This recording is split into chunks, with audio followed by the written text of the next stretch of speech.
ሰላም ጤና ይስጥልን ተመልካቾቻችን አክብሮ ሰላምታችንን እናቀርባለን። በወቅታዊ የፋኖ ትግል እንደዚሁም በአጠቃላይ የሀገሪቱ ሁኔታ ላይ ትኩረት በማድረግ ከአማራ ፋኖ ብሔራዊ ንቅናቄ አፋብን የህዝብ ግንኙነት ክፍል ኃላፊ አርበኛ አስረስ ማረ ዳምጤ ጋር የምናደርገውን ቆይታ ነው ይዘንላችሁ የቀረብነው። በተለይም አብይ አህመድ ዛሬ በፓርላማ ውሎ ያነሳቸውን ጉዳዮች በአንዳንዶቹን አርበኛ አስረስ ማረ ዳምጤ ጋር ቆይታ እናደርጋለን። አርበኛ አስረስ ማረ ዳምጤ በጣም አመሰግናለሁ። እንዴት ሰነበት? እግዚአብሔር ይመስገን። መሳይ እንዴት ሰነበት? እንግዲህ ዛሬ ተገናኝተናል። በዋናነት አብይ በተናገራቸውና እናንተንም ባንድም ይሁን በተዘዋዋሪ የሚመለከቱ ጉዳዮች ስላሉ እናነሳለን። የምናስቀድመው ግን እንደተለመደው ወቅታዊ የአውደ ውጊያም ሆነ አጠቃላይ የአፋብን እንቅስቃሴን የተመለከተ ነው። በተለይም በአብይ አህመድ አገዛዝ በኩል ቀነ ገደብ ተሰጥቶት እናንተ ላይ የተከፈተ ዘመቻ አለ። ባለፈውም አንስተን የተወሰኑ መረጃዎችን አካፍለህናል።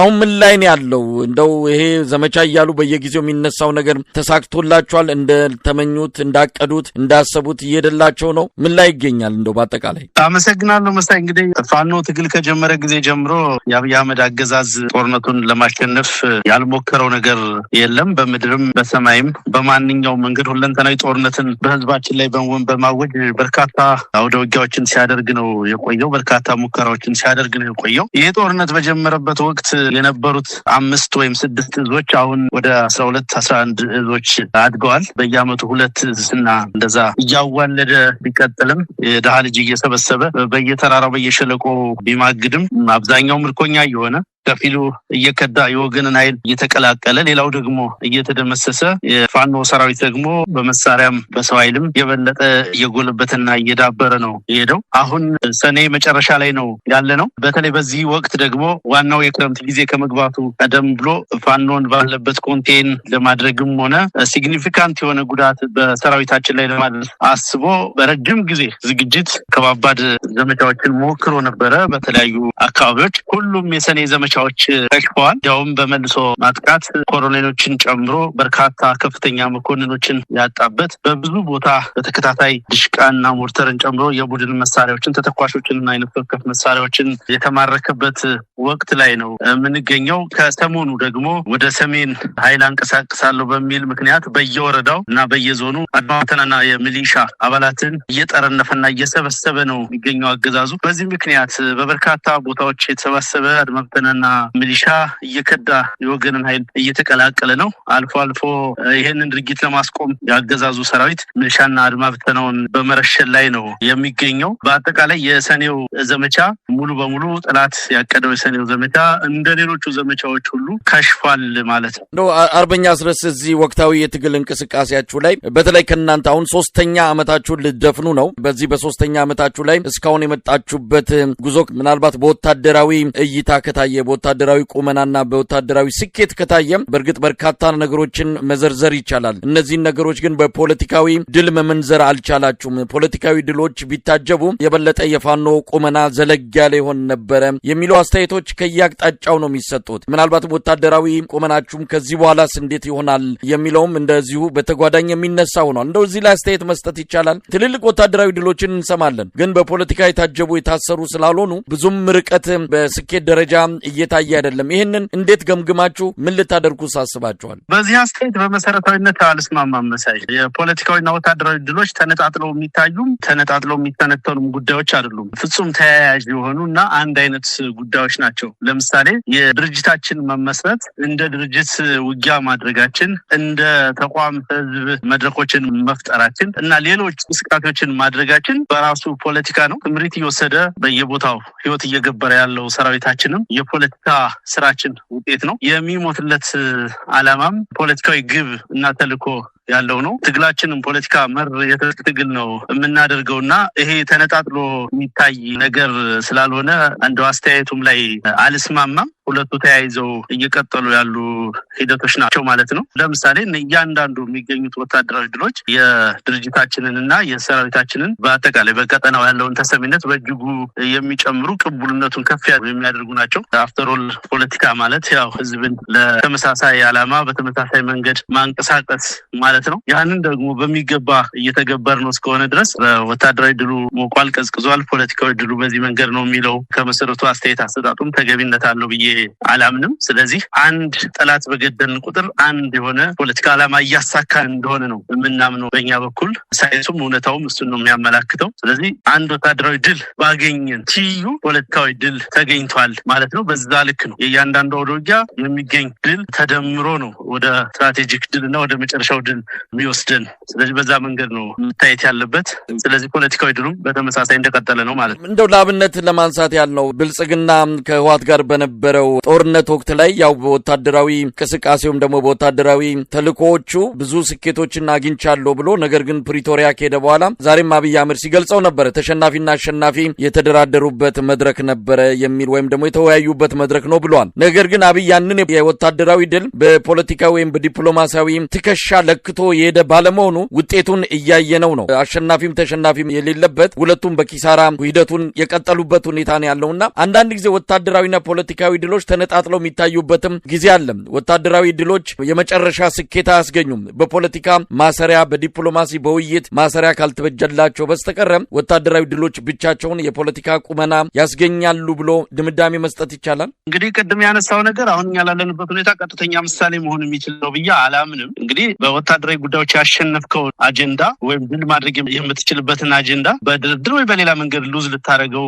ትችላለህ። እዛ ሴናሪዮ ውስጥ እዛ ነባራዊ ሁኔታ ውስጥ አይደለም እኛ ያለነው፣ ትግል ላይ ነን፣ ጦርነት ላይ ነን ያለነውና በዛ ማነጻጸሪያ ማየትም አስቸጋሪ ነው የሚሆነው እንጂ የመጨረሻ ግብህ ፖለቲካዊ ዓላማ ለማሳካት እንደመሄድ መጠን የጦርነት ስትጀምር የጦርነቱ ጀማሪ እኛ ባንሆንም የመከላከል ጦርነት የጀመርን ቢሆንም እንኳን ግብ አለው። ጦርነቱ ግብ አለው። ለምሳሌ የሽግግር መንግስት መመስረት ሊሆን ይችላል፣ ህገ መንግስታዊ ለውጥ ማምጣት ሊሆን ይችላል፣ ብልጽግናን መገርሰስ ሊሆን ይችላል፣ ሌላም ነገሮችን መዘርዘር ትችላለህ። እነኚህን ነገሮች ሳያሳካ እነኚህን ነገሮች መንገድ ላይ እየተወ የሚሄድ እና በችርቻሮ ድሎች የሚረካ ትግል ከሆነ በትክክልም ፖለቲካዊ ግቡን አላሳካም ብለህ ልትል ትችላለህ። ነገር ግን እንቅስቃሴዎቹ በሂደት ደረጃ ተነጣጥለው የሚታዩ አይደሉም። ውጤቱ ላይ ግን መገናኘት አለባቸውና ያንን ነገር ለመነጋገር የሚያበቃ ደረጃ ላይና ያን ነገር ለማንሳት የሚያበቃ አጀንዳ ላይ አልደረስንም ብዬ ነው የማምነው። በእኛ ስረስ እንግዲህ ሰሞኑን የአብይ አህመድ ጀነራሎች በተለያዩ መድረኮች የሚናገሩትን እየሰማን ነው።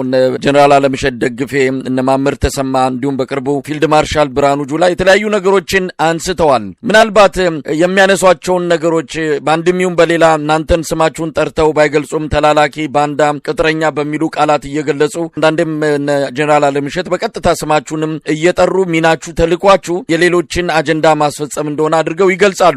በአንጻሩ እንደሌላችሁ እንደጠፋችሁ ከህዝባችሁ በተቃራኒ እንደተሰለፋችሁም ተደርጎ የሚገለጽበት ሁኔታ ነው ያለው። ግን በወታደራው አካባቢ ያለውን ሁኔታም በተወሰነ መልኩ ማየት ይቻላል። ተስፋ የመቁረጥም ነገር አለ። ወታደሩ መሃል አዛዦቹ መሃልም እንደዚሁ የሆነ ያለመናበብ ስጋት ያለበት ነገር እንዳለ ከንግግሮቻቸው መረዳት ይቻላልና ይህንን እንዴት ነው የምታዩት? ስለእናንተ የሚያነሱትንም በራሳቸው ውስጥም ያልተረጋጋ ነገን በስጋት የሚመለከቱበት ሁኔታ እንዳለ ነው መረዳት የሚቻለውና እንደ አንድ የፋኖ አመራር የእነዚህን ጀነራሎች ንግግር እንዴት ነው የምትከታተሉት? በጠላትነት የተሰለፉ ኃይሎች ናቸው። በአማራ ህዝብ ላይ እየተደረገ ያለውን ጦርነት የሚመሩ ስትራቴጂክ ሊደርሺፕ የሚሰጡ ከፍተኛ መኮንኖች ናቸው። እነኚህ የጠቀስካቸው ሰዎች ጀነራል አለምሸት ሆነ ብርሃኑ ጁላ በተመሳሳይ በትልልቅ የኃላፊነት ደረጃ ያሉ ሰዎች ስለሆኑ ሌላ የተለየ ነገር ሊያነሱ አይችሉም። በአንድም በሌላ መንገድ የእኛን ትግል ጥላሸት መቀባት፣ አመራሩን ጥላሸት መቀባት፣ ስም ማጥፋት፣ የፕሮፓጋንዳ ስራ ለመስራት መሞከራቸው አይቀርም። ማንም ህዝብ በዚህ በእነሱ ንግግርና ቋንቋ የሚታለል የሚሸወድ የለም። አብቅቷል ያ ዘመን።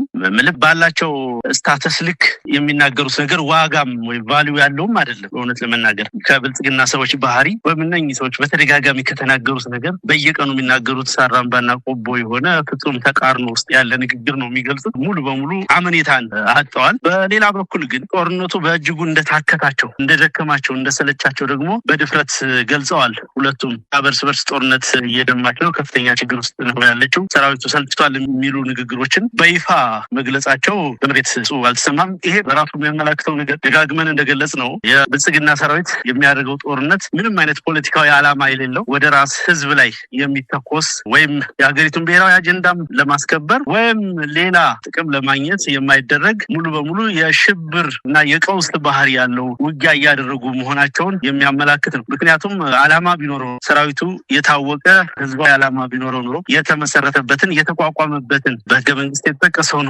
በሌሎች የሀገሪቱ መከላከያ ግዛት የሚጠቀሱ እና የተጠቀሱ ነገሮችን መሰረት አድርጎ የተከፈተ ጦርነት ጦርነት ቢሆን ኖሮ በዚህ ልክ ባልተልፈሰፈሱም ነበር በዚህ ልክ ከዜሮ from the scratch በተነሳ ኃይል ሲብረከረኩ ባልተገኙም ነበር ነገር ግን አላማቸው ፍጹም ከህዝብ የተቃረነ ከሀገር ብሔራዊ ጥቅም የተጻረረ አላማ ይዘው የጀመሩት ጦርነት በመሆኑ ምክንያት እየተሸነፉ ነው ያሉት ያ ደግሞ እነሱን ጭምር አሰልችቷቸዋል ራሳቸው እነኚህ ሰዎችም የዚህ እርስ በርስ ጦርነት ውጤቶች ናቸው እንደምታውቀው በዘመነ ደርግ የወታደራዊ አመራር እና አባል ደረጃ የነበሩ ከዛም በምርኮኛነት ኢህአዴግን ሰራዊት እየተቀላቀሉ የዛው ጦርነት ውጤት ሆነው ተመልሰው ሌላ ጦርነት ውደት ውስጥ የቆዩ በብልጽግና ዘመንም ጭምር ከ3 ከ4 ኃይሎች ጋር ተከታታይ የእርስ በርስ ጦርነት እያደረጉ ናቸው ምናልባት ፖለቲካዊ አቋም የተያዘበት ነገር ኑሮ ከሆነ እርግጠኛ ሆኜ መግለጽ አልችልም በንግግራቸው ውስጥ የምትረዳው ግን ከይዘቱም ሆነ ካነጋገራቸው ጦርነቱ በእጅጉ እንዳዳከማቸውና እንዳልፈሰፈሳቸው ነው መገንዘብ የቻሉት አርበኛ አስረስ ማረዳምጤ እንግዲህ ወደ አብይ አህመድ ንግግር እንምጣ በብዙ ክፍሎች እንደው ተለይቶ ሊያነጋግር የሚገባው ነው በእርግጥ የተለየ ነገር ሆኖ አይደለም የፓርላማ መዝጊያ ነው የተሰናባቹ ምክር ቤት የመጨረሻውን ስብሰባ አድርጓል በዚህ ላይ አብይ አህመድ እንደተለመደው የተለመዱ ነገሮችን በተለመደ ቶንና ቋንቋ ሲገልጽ የነበረበት የፓርላማ ውሎ ነው የተስተዋለው በተለይ በደህንነትና ጸጥታ በአጠቃላይ እናንተንም በአንድሚው በተዘዋሪ የሚመለከተውን አነሳለሁ ግን እንዳጠቃላይ የተለመደ ነው ምንም አዲስ ነገር አይገኝም ብለው ብዙ ሰዎች የሚናገረውን እናቃለን የጠበቅነውን ተናግረዋል ብለው እንደገለጹት አንተም በዛ መልኩ ልትገልጸው የምትችለው የፓርላማ ውሎ ነው ዝርዝር ነገሮቹ የሚጠበቁ ናቸው ነጭ ውሸቶች ነው በብዛት ሲነገሩ የነበረው ከጠቅላይ ሚኒስትሩ ፓርላማውም ያው የተለመደውን የማጨብጨብ ሚናውን ሲወጣ ነው የዋለው ቆሞም ተቀምጦም ጥብ ነው የዋለው ይሄ የብልጽግና ፓርላማ የተለመደ ባህሪ ነው አሁን ህዝቡም ማዳመጥም ትኩረት መስጠትም አቆሟል በዚህ ምክንያት እዛ ውስጥ የተለየ ክርክርም ማጠብቅም የተለየ ንግግር ማጠብቅም ዛሬ በተለየ መንገድ ያየሁት ነገር ጠቅላይ ሚኒስትሩ በሳል ሰው ለመምሰል ሲተውን አይቻለው በጣም በተሸመደደ ልምምድም ያደረገ ይመስላል በጣም በተረጋጋ ቶን ለመግለጽ ሲሞከር አይቻለው ሌላ ጊዜ በብስጭት በንዴት ይነገሩ የነበሩ ነገሮችን ዛሬ በተረጋጋ መንፈስ በደንብ ሪሄርስ የተደረገ እንደሆነ እንግዲህ ምንድነው ይሄ ፊት ለፊት ያነበነው እንደሚናገሩት አይነት መንገድም ብቻ በሆነ መንገድ ትወና የሚመስል ነገር ሪል ስሜት ሳይሆን በልምምድ የተገኘ ተረጋግቶ የመናገር የሚመስል ነገር አዲስ ነገር ለማለማመድ የሞከረ ከመሆኑ በስተቀር በአጠቃላይ ጀስቸሩ በይዘት ደረጃ ያው ምናቃቸው ውሸቶች ያለፉትም አሁን ያሉትም የቆዩትንም ነገሮች ወደፊትም የታሰቡት ነገሮች ፍጹም በማይታመን ሁኔታ ሐሰተኛ ነገሮች እና ከዚህ በፊት ከተነገሩትም ጋር ፍጹም የተቃረኑ ነገሮችን ነው ሲነገሩ ያስተዋልኩት በአጠቃላይ እንግዲህ አንዳንድ ነገሮችን እስቲ እናንሳ በተለይ ሱዳን ኤርትራና ህወሓት ሌላም ጨምረው ቢመጡ በኢትዮጵያ ሉዓላዊነት ላይ ቅንጣት ታክል ስጋት የሚፈጥሩ አይደሉም የሚል ነገር አንስቷል ያው የናንተንም የተላላኪነት አይነት የሚመስል በየመሃሉ የሚያነሳቸው ነገሮች አሉ እስቲ እዚህ ላይ ምን ማለት ይቻላል ይሄ ያለፈበት ነው ያኔ ደርግን ጥለናል ብለዋል አሁን እንደዚህ አይነት ነገር አይኖርም ሌላም ጨምሮ ይምጡ ነው ምናልባት አብይ አህመድ በርቀት ግብጽን ለማካተት የፈለገ ይመስላል በኋላ ላይ የሚያነሳዋል ከመጥረቢያው ጋር የተያያዘውንም እንመለስበታለን ግን ይሄንን ሲል ምን ማለቱ ነው ኢትዮጵያ የደህንነት ስጋት አጠቃላይ የሉዓላዊነት ስጋት የለባትም ወይ ይሄ በጣም አስቂ ነገር ነው በነገራችን ላይ መሳይ ከአብይ አህመድ አገዛዝ በላይ ለኢትዮጵያ ሉዓላዊነት ስጋትና ፈተና የሆነ ኃይል የለም በምስራቅ አፍሪካ ውስጥ በብዙ ምክንያት ይሄንን ማስረዳት እችላለሁ አንደኛ ለወትሮ ሰላማዊ ግንኙነት ከነበራት አጎራባች አገሮች ጋር ከሁሉም ጋር ምናልባት ከኬንያ ጋር ካልሆነ በስተቀር ከሁሉም ጋር በማናከስ ኢትዮጵያ የሉዓላዊነት ስጋት ውስጥ እንድትገባ ያደረገ አገዛዝ ነው ከዚህ በፊት የነበሩ ጨቋኝ አምባገነን መንግስታት ወይም በአገር ውስጥ በኢዲሞክራሲያዊነታቸው በአምባገነንነታቸው ሊጠቀሱ የሚችሉ አገዛዞች ጭምር መንግስታት ጭምር ያላደረጉትን በብልጽግና ዘመን በአብይ አህመድ ዘመን ኢትዮጵያ በታሪኳ ለመጀመሪያ ጊዜ ከሁሉም ጎረቤቶቿ ጋር አይንና ናጫ በመሆን ሉዓላዊነቷ ስጋት ላይ የወደቀበት ዘመን ነው ሁለተኛ ሉዓላዊነት ምን ማለት እንደሆነ እንግዲህ ያለ መገንዘብ ችግር ሊሆን ይችላል ወይም ያላወቁ በመምሰል ታልፎ ካልሆነ በስተቀር የአንድ ሀገር ሉዓላዊነት በብዙ መንገድ ነው የሚገለጸው ከምንም በላይ የሉዓላዊነት ግቡ የህዝብን ደህንነት ማስጠበቅ ነው የኢትዮጵያ ህዝብ ደግሞ ላለፉት 7-8 ዓመታት በርስ ጦርነት በመንግስት መር ጭፍጨፋ በዘረፈጅ አገዛዝ በከፈተው ጦርነት ምክንያት ከፍተኛ ዋጋና ፍዳ እየከፈለ ያለ ህዝብ ነው ከዚህ በላይ ሉዓላዊነትን መጣስ ከየትም ሊመጣ አይችልም በሌላ መንገድ ካየው ደግሞ የአገሪቱን ወታደራዊ ቤዞች እና ወታደራዊ አመራሮች ለአረብ ኤሚሬቶችና ለሌሎች አዳዲስ ለአዳዲስ ኢምፔሪያሊስቶች በመስጠት ለምሳሌ አየር መንገዶቻችን አየር ኃይሉን ሌሎችን ማንሳት ትችላለህ። ተቋማቱን ለአረብ ኤምሬቶች ፍላጎት ተገዢ እንዲሆኑ በማድረግ አጠቃላይ የብልጽግና አገዛዝ የኢትዮጵያን መንግስት ሳተላይት ስቴት ወይም ተላላኪ መንግስት በማድረግ ዘመናዊ ቅኝ ግዛት ዘመን የሚደረጉ የኒዮ ኮሎናይዜሽን መስፈርቶችን በሚያሟላ ደረጃ ሙሉ በሙሉ ሀገሩን አስረክቦት ነው የሚገኘው። የአንድ ሀገር ሉዓላዊነት በሴኩሪቲ ተቋማቱ ሎ ኢንፎርስመንት ኤጀንሲዎች የሚኖራቸው ተቋማዊ ነጻነትና ሀገራዊ ነጻነት ነው አንዱ ማመላከቻው። ያንን ሙሉ በሙሉ በሚጥስ መንገድ ሀገሩን ለአረብ ኤምሬቶችና ለሌሎችም ያስረከበ አገዛዝ ነው። በራሱ አገዛዙ የሉዓላዊነት ስጋት ከመሆኑ ባሻገር ማለት ነው አሁንም በሌሎች ሀገሮች ላይ ጦርነት እየሰበቀ ጦርነት እንደሚኖርም እያመላከተ ዝግጅትም እያደረገ ያለ አንዴ በቀይ ባህር ስም አንዴ በሌላ መንገድ በብዙ መንገድ የሌሎችን ሀገሮች ሉዓላዊነት አደጋ ላይ ጥላለው በሚል ተራ ፉከራና ዛቻ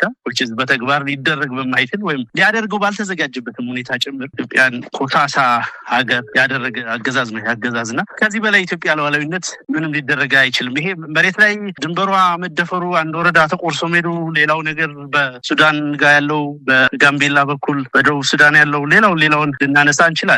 የጅቡቲ አየር ኃይል አፋር ውስጥ የሚያደርሰው የድሮን ድብደባ በጣም በርካታ ምሳሌዎችን ኢንሲደንቶችን በጣም በብዙ መጥቀስ እንችላለን። ኢትዮጵያ ሉዓላዊነት አደጋ ላይ ነው ወይም ኢትዮጵያ ሉዓላዊነት ተጥሷል በሚል ግን እነኚህ ነገሮች ማንሳት በብልጽግና ዘመን ቅንጦት ሁሉ ነው ብዬ ነው የማምነው። ራሱ ብልጽግና የኢትዮጵያ የሉዓላዊነት አደጋ ምንጭና ምክንያት ነው እና ይሄኛው ፉከራ እንግዲህ ከስጋት የመነጨ ይመስለኛል። አብዛኛው የፋኖ ትግል በከፍተኛ ደረጃ ያደገበት እና የጎመራበት ዘመን ዛሬ አብይ አህመድ በጠላትነት እየፈረጃቸው ያሉ ኃይሎች ኢንክሉዲንግ ግብጽ፣ ኤርትራና ሌሎች ኃይሎች ጋር ሽርሽር ላይ በነበረበት ወዳጅ ነኝ ብሎ በየጓዳ